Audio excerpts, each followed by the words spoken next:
Okay, boys and girls, this is the Time Brigade, and I'm Brigadier Sushil Bhasin with you today, talking on the subject of time management for students, and it is in particular reference to preparing for an exam. It's time brigade. Time brigade. It's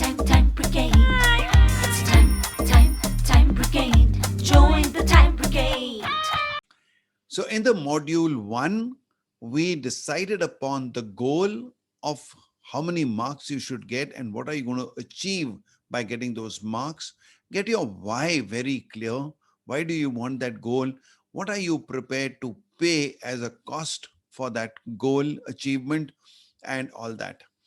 We also then focused on marks and what will you do in terms of skills that you will need to achieve those marks, the sacrifices that you're prepared to make, and such list. And then we talked about making study your habit and becoming the person from inside, strengthening yourself to see how do you achieve the results that you want. So, with that recap, let's move to module 2 today. And in module today, we'll go further in the process of preparing for an exam. So, now I'm assuming that you are at the beginning of your academic session. And as I said last time, if we are talking of this year, then we don't have that complete academic year. And we've all gone through an upheaval where, because of the pandemic, the schools closed down. So your studies have been badly disrupted. Some of you could do online classes and some of you couldn't. So you would be in different stages of preparation. It was also, and I feel sad for students because for a student, it was quite a big change converting from offline classes to online classes with restricted Wi-Fi, restricted devices available, and not having the learning environment because when you are online and you're at home and there are other activities going on, there are other people at home, you are not able to be into that learning environment that a classroom provides. Notwithstanding all that, that is what is a reality, and we learn to face a reality. Now, the reality is that I've got my exams in 10 to 12 weeks' time, and I've got that much of time to prepare. What is the best I can do now? How am I going to make sure that each minute, each second of these 10 weeks, and just assuming it's 10 weeks, am I going to make sure that every second is used profitably? I'm going to waste any second at all. Does that mean that I'm going to study through and through? No. When I say don't waste any second, I'm going to balance out. When I want to relax, I'll really relax. When I want to entertain myself, I'll really entertain. And when I want to study, I'll really study. Okay, play when you play and study when you study. 100% concentration on what you're doing and not a mix of the two, right? So let's start with your preparation. First of all, list down the subjects that you are going to study. Now, these subjects could be five to could be seven generally. So anything between five to seven to max 10 subjects that you could be studying. List them down and write in front of them the priority. Now, how is the priority going to be laid down? You are going to lay a priority, higher priority to the subjects that are firstly difficult for you. When I say difficult, you don't like them. You don't like to study that subject. So that's going to be a high priority because that is where maximum resistance will be. You know what mistake many students make? And it's very common that you want to count the number of hours you're studying.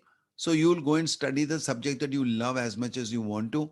And when you come to the difficult subject, you'll procrastinate and say, I'll do it in the morning, I'll do it in the evening, I'll do it tomorrow. You keep putting it off. You don't want to do it. So the first step that I want to give you is study your hardest subject first. Very, very difficult to do, but you will have to do difficult things to get difficult targets. Okay. Note difficult targets as achieved from the comfort zone by easy methods. Let's be very clear on that. So you're going to write down your subjects according to the priority, which means which are your strong subjects, which means you like, which are your weak subjects, means you don't like or you're not good at. Having done that, also see which are the scoring subjects. Where are you going to get more marks? Where do you get less marks? Okay. And you're going to work down a worth of a minute. 1 minute I study, how many marks can that 1 minute give me? And if I can get 2 marks in 1 minute from a particular subject, I'll concentrate on that to first scoring. So I need to score and I need to pass in each subject. I want to carry out a mix of that. I want to carry on get my overall percentage by doing a mix of so strategy here. Which subject requires how much attention, right? Now, once you've done that and you allotted your priorities, now allot the number of hours you want to give to every subject. So I'll tell you what to do. Pick up a subject, see roughly how many hours of study does it require, means how many chapters, see how much time one chapter takes, revision and all that. Calculate in your own way that this is the time I'll need to study, this is the time I'll need to revise, this is the time to do a test paper on that, and that is my total time I require to prepare the way you feel you'll be prepared well for the exam. So let's say for maths, I need 80 hours, for so and so, I need 100 hours or whatever. So you work out that and make a total. Make a total of how many hours totally do you think if you study, you'll get the marks that you want, right? Now, once you got this list ready, do a time check. And what is a time check? You match it against the time you have. So now you work out, I told you last time, you'll work out a routine. And in that routine, you had worked out how many hours will you study, which means I told you you will have your time for your exercise, your time for your meal timings, your time for your entertainment, your time for your sports. Go and play games. It's very good to play games during your exam preparation. So that gives you a lot of energy, physical energy, mental energy.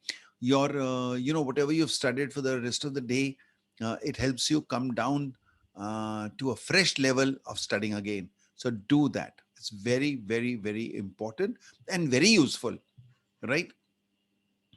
Now, once you have done that, you match it up and say, okay, every day I have so much of time. I have 6 days in a week. So let's say, for example, you decided that you can study for 10 hours a day, right? 12 hours a day. Don't say 18 hours a day. It's all nonsense. Nobody studies for 18 hours a day. You could be sitting on a table for 18 hours. You can't be studying for 18 hours. Okay. And if you try to do that, your assimilation will be lower.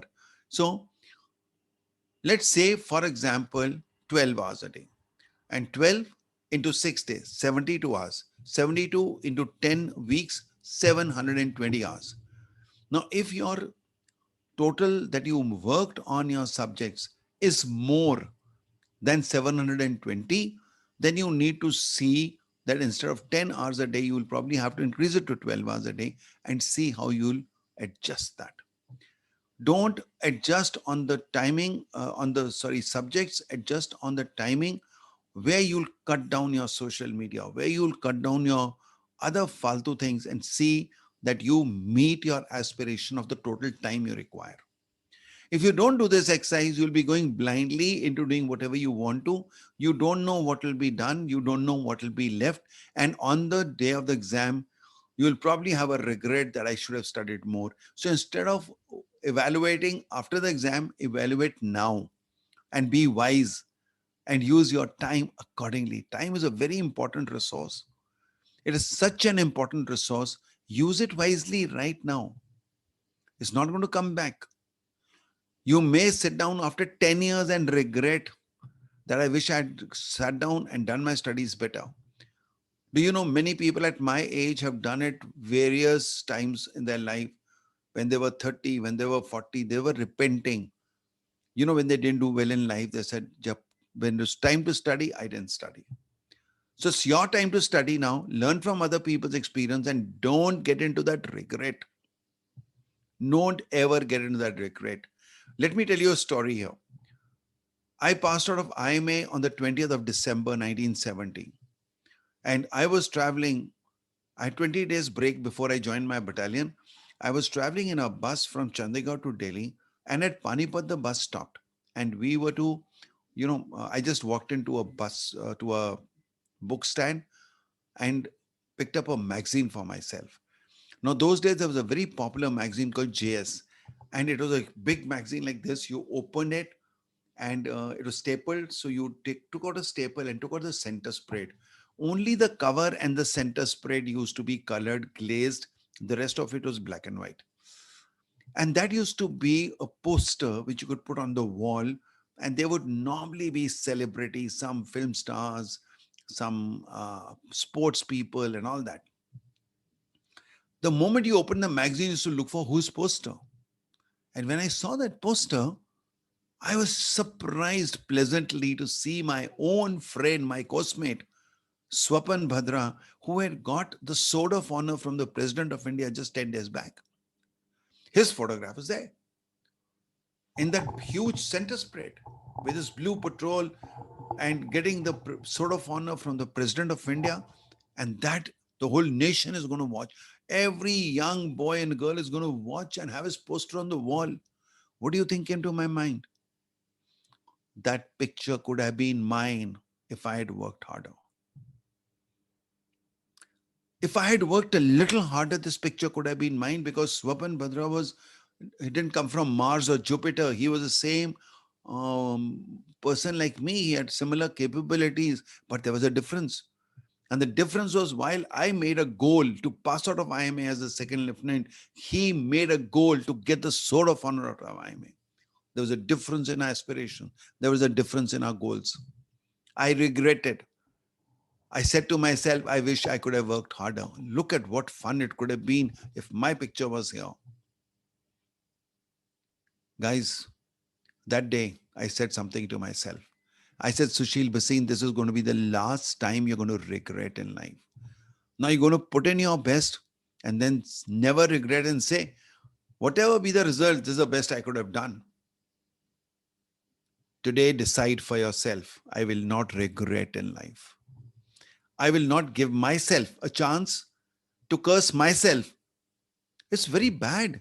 You curse other people is fine. You go and curse yourself and say, you stupid idiot. You look into the mirror and call yourself a stupid idiot. Why don't you study? Are you going to say that later? Why don't you do that now? Why don't you prevent that saying to yourself later that what is wrong with you? Why didn't you study? Study now. Don't let you say that to yourself. Don't become your stupid enemy for yourself. Right? Okay. So once we have got this right, we've got this time check, we got our timetable, and now we have catered for cushions. You required 720, make it 800. And then cater for 800. So you got something up your sleeves. You're catering for that some unforeseen circumstances. When I went for my staff college exam, just 6 days before the exams, I fell off my motorcycle and had an accident, and I injured my hand. Luckily, it was the left, not the right hand. But the time I took to get my motorcycle out of the police station, because it was taken to the police station for inquiry and all that. And then there was a guy who was coming for insurance. It took away my time. It took away tension. And my wife and my little daughter that time, they were both on the motorbike, and they were both injured. So looking after them, studying, it was chaos. Now that, we don't know what's going to happen. So cater for contingencies, that you don't have to regret and say, I couldn't study because why I couldn't do anything because that happened. No, let's cater for that. Let's cater for that. You are prepared for the exam 2 weeks earlier, and then you got just time to brush, revise, and all that. Right? Now, I said in the passing, in the last video, make study a habit. Make study a habit. And now, if you set your routine of studies, and now when I told you, last time I told you basic slots. Now I'm going to give you details. So let's say that you got up in the morning and you marked on your timetable that I'll get up at 5:30 or 6 or whatever time. If you want to study late at night, you would get up at 7. Doesn't matter. Then you say 7 to 8, I will do my exercise. 8 to 9 is my bath, change, prayers, whatever I do, my breakfast, and 9 o'clock, I'll be on my table for studies. 9 to 1, 4 hours I'm going to devote for studies. Then 1 hour lunch break. Okay, so 1 to 2. And then 2 to 5, I'll study again, 3 hours. Then 5 to 6, I'll go out, play games, go for a walk, go for a run, something like that. 6 o'clock, I'll come back. 6 o'clock, I'll come back. I'll see, watch TV for 1 hour. I'll do social media for half an hour, whatever you want to do. And then I'll have dinner, early dinner at 8 o'clock, and get down to studies from 9 to 12. From 12 to 7, I'll sleep for 7 hours. Something like that. Something like that you'd write down according to your style, according to your own personal choice. You are going to get results according to your hard work. Both are your choices. What you want to achieve, how much hard work you want to do. It's all yours. Okay. So now when you make this routine, please stick to that routine as far as possible. Now, in that 5 hours, if sorry, for example, you're doing 9 o'clock to 2 o'clock. I don't recommend that you study for 4 hours. You're going to have breaks. You're going to have short breaks after every half an hour. You're going to have a little long break after every 2 hours and things like that. Then after for 1 to 2, you're going to having a 1 hour break. And you don't require 1 hour to have your lunch, but that's your lunch time. That's a little TV time. That's a little music time. That's a little power nap time. I've been doing webinars in the COVID, and I used to give 60 minutes break and say 20, 20, 20.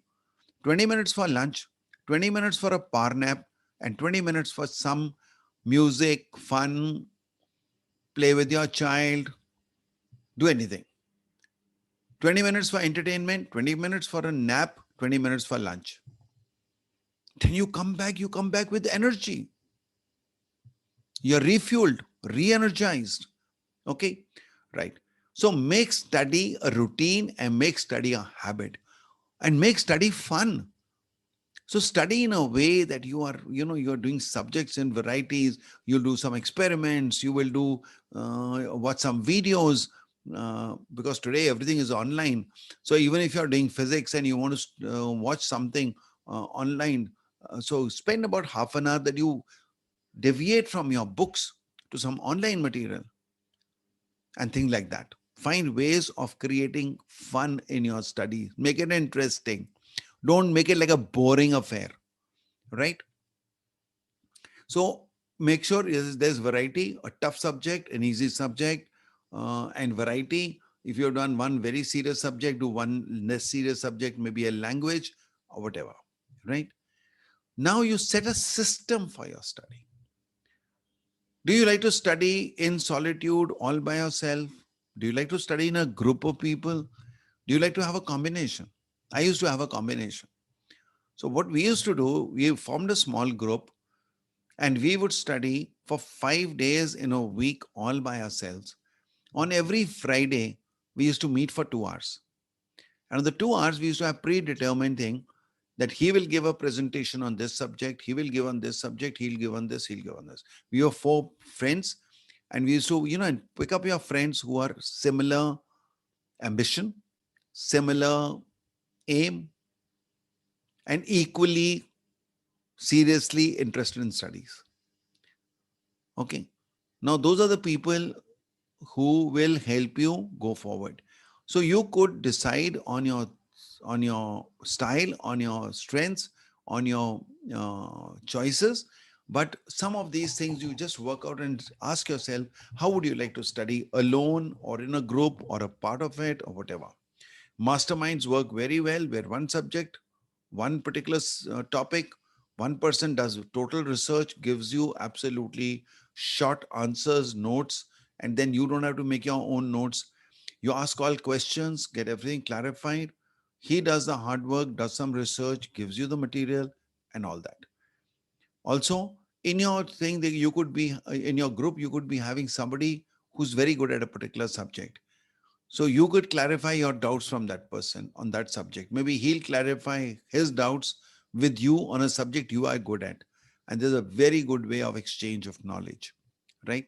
Now is coming to the next subject, and that is creating an environment of studies. Environment is very important. The learning environment means what is the physical space you have around you? Are you studying in the park?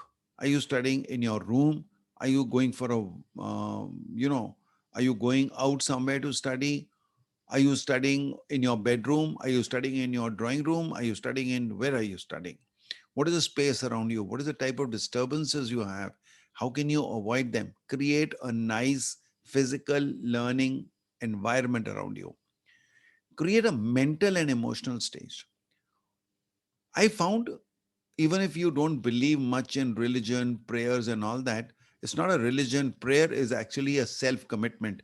When you say, God, please help me to keep focused on this subject, what are you doing? You're telling yourself that I'll be focused. Whether God is there or not there, just say. You don't want to say God, say, hey Sushil, I'm promising you that I will be committed to my studies for the next 60 minutes. Give me the strength, oh God, not to deviate my mind, not to get distracted. Thank you. Amen. Whatever. Hindi, English, Sanskrit, whatever. God understands all languages. More importantly, as I said, a prayer becomes a self commitment. Say an affirmation. Very strong. In the morning, you get up, say an affirmation. Okay, go to Google, find affirmation for exams. There are affirmations for exams. Every day, say an affirmation. All these are very, very important things. Okay. Then, as I said, select a friend, or it could be a buddy, it could be a group of people, and that will set you an environment of studies. So that brings us to the end of the second module. And in the second module, what we did was we talked about how to look at our subjects, do a time check, allot subjects by timing, and work out a study environment and work out a study style and see how I'm going to set my routine, make study absolutely fun and variety, and not make it a boring affair. Okay, look forward to studying, look forward to getting my results, and enjoy it. So with that, we come to the end of second module, and you will now look forward to the third module, which will come after 3 days on the same channel. And as I said last time, we will have a question answer session on Zoom. I will give you the date and time in the description on this YouTube video. Closer to the date when we decide it, it'll depend on your responses. It'll depend on the number of people who are asking questions, and your platform to be asking me questions will be on the YouTube comments. So below the video, please write your comments, give your questions, and we'll get back to you with all the answers. And I will come on a Zoom call and answer your questions personally, right? All this is free of cost. There's no money involved. This is for my passion, for my love, that I like to do that for you. So looking forward to the next module, module number 3. Till then, bye and good luck.